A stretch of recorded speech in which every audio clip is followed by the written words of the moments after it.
Bonne route pour venir dans la Grand'Anse, des universités, des infrastructures où on peut recevoir des touristes, rien de durable. Les ONG sont là pour nous maintenir en vie, mais ils ne veulent pas que nous atteignions notre autosuffisance, notre dépendance, notre indépendance économique. Est-ce qu'on peut dire que la misère, finalement, est le gagne-pain de beaucoup d'ONG?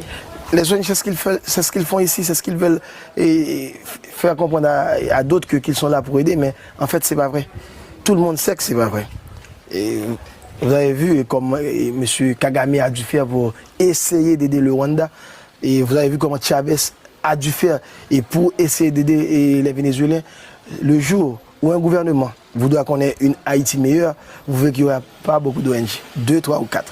Mais pourquoi avoir des milliers et des milliers d'ONG?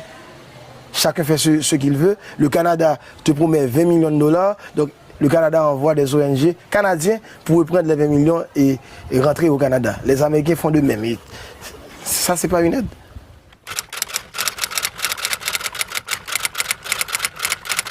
On est un pays à vocation agricole. Comment comprenez-vous, il n'y a pas une banque de crédit agricole? On fait tout ça, le paysan fait tout ce qu'il doit faire pour planter et après à la fin, il ne peut rien vendre. Et comme il ne vend pas et dans 2, dans 3 jours, et ça périt. Donc il faut l'agro-industrie, il faut des usines de transformation. Et si les ONG veulent aider, par exemple, donner à manger aux enfants, on ne peut pas importer du riz des États-Unis pour donner à manger aux enfants. On achètera du paysan et le paysan verra que maintenant ce qu'il fait a de l'importance et vous allez voir que petit à petit, on trouvera notre route, notre chemin. Mea culpa, de mea culpa en mea culpa. Bill Clinton a fait son mea culpa, j'ai bien entendu d'autres qui ont fait leur mea culpa. Je ne crois pas que c'est ce dont nous avons besoin. Nous avons besoin d'une politique ferme, d'un président ferme et d'un groupe ferme qui dit bon ok, ça suffit, non, on doit aller de l'avant. Mais faire des mea culpa et n'apporter aucun changement, ça ne rime à rien. Et j'ai bien entendu les mea culpa de M. Clinton, que je respecte d'ailleurs, et j'ai bien entendu d'autres mea culpa, mais aucune, ils n'ont pris aucun engagement pour que ça change. Et donc, malheureusement, c'est ça. Mais pour le commerce du riz, pour la détaxation, c'est pas seulement le riz, c'est tout. On importe tout maintenant. On importe tout de la République dominicaine ou des États-Unis d'Amérique. Donc maintenant, on est vraiment dépendant de la République dominicaine économiquement. Est-ce que c'est normal? Non, c'est pas normal. Est-ce qu'on doit avoir des problèmes avec les Dominicains? Non. La faute n'est pas aux Dominicains, c'est nous autres Haïtiens qui devons prendre notre responsabilité. Ce sont ceux qui nous gouvernent qui doivent investir dans la production nationale. Par exemple, nous avons près de 903 000 hectares irrigables. 903 000 hectares de terres irrigables en Haïti. Et bon, cultivables. Seulement 100 000 hectares sont cultivés. Mais pourquoi? L'État, c'est le plus grand propriétaire foncier en Haïti. Mais pourquoi on ne cultive pas ces terres-là? Donc on doit en connaître les causes, on doit chercher les causes et trouver les solutions. Je crois que si on veut, Haïti peut atteindre l'autosuffisance alimentaire en 5 ans.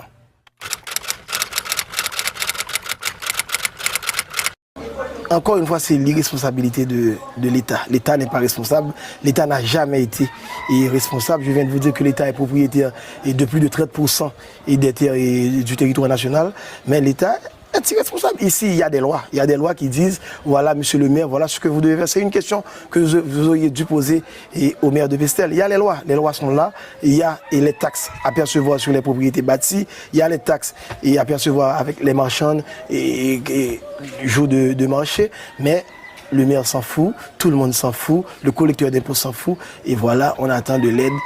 Et pourtant, si on voulait... Et par exemple, je vais vous donner un exemple. Pour payer tous les employés de la commune de Pestel, le maire a besoin de 200 000 goudes. 40 000 $ haïtiens, 200 000 goudes. Et Pestel, seulement ici au centre-ville, on pourrait ramasser près de 200 à 300 000 goudes par mois. Mais on ne les ramasse pas et chaque mois, le maire doit écrire à Port-au-Prince et écoutez, aidez-nous, on ne peut pas payer nos employés.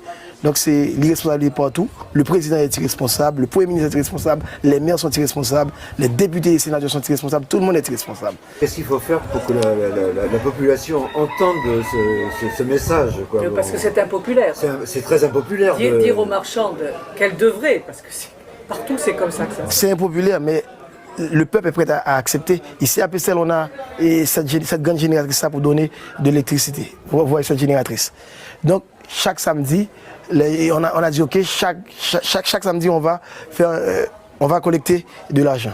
Vous devez donner $10 et vous $5. Au début, tout le monde disait non. Mais après, quand ils ont vu l'électricité, tout le monde venait. Ah, pourquoi vous n'êtes pas passé?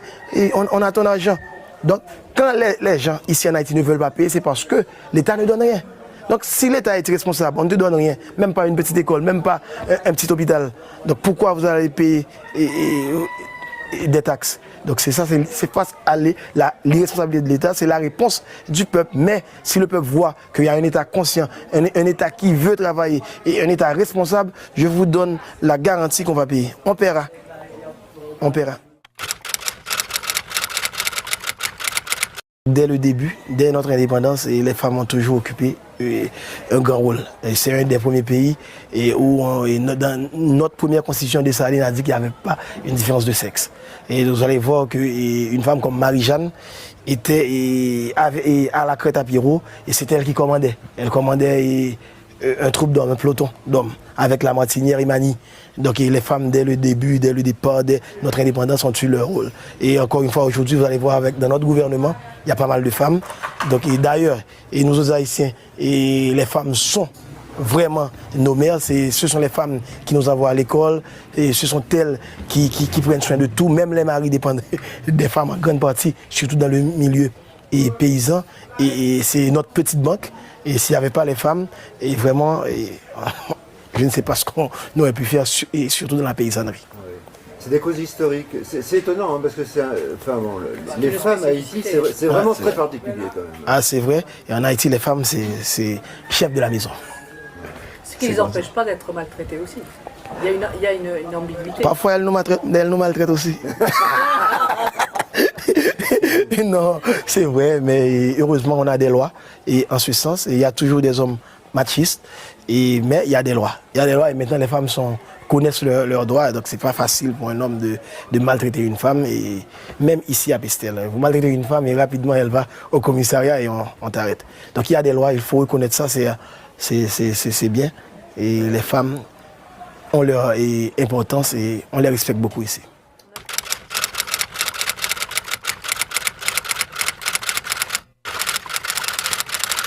Là, j'ai une idée qui me vient par la tête parce que je vois passer un préservatif qui sert de ballon.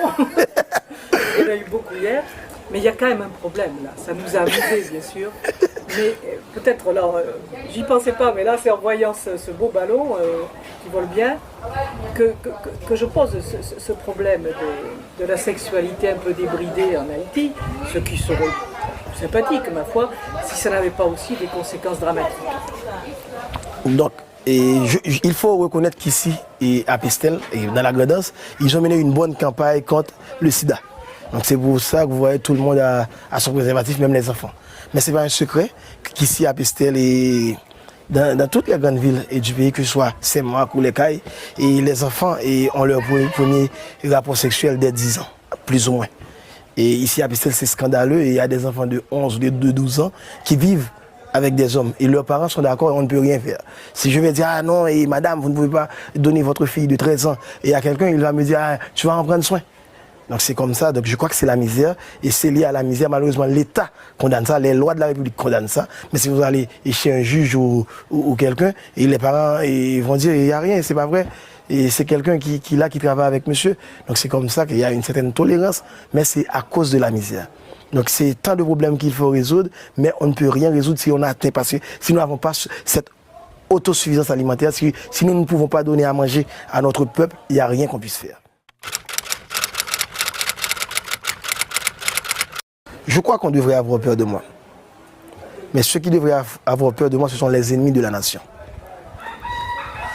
S'ils ont peur de moi, ils ont raison. Je vous ai dit tantôt que je suis prêt à donner ma vie pour Haïti. D'ailleurs, je l'ai déjà prouvé et je peux le faire encore si c'est nécessaire. Pour mon pays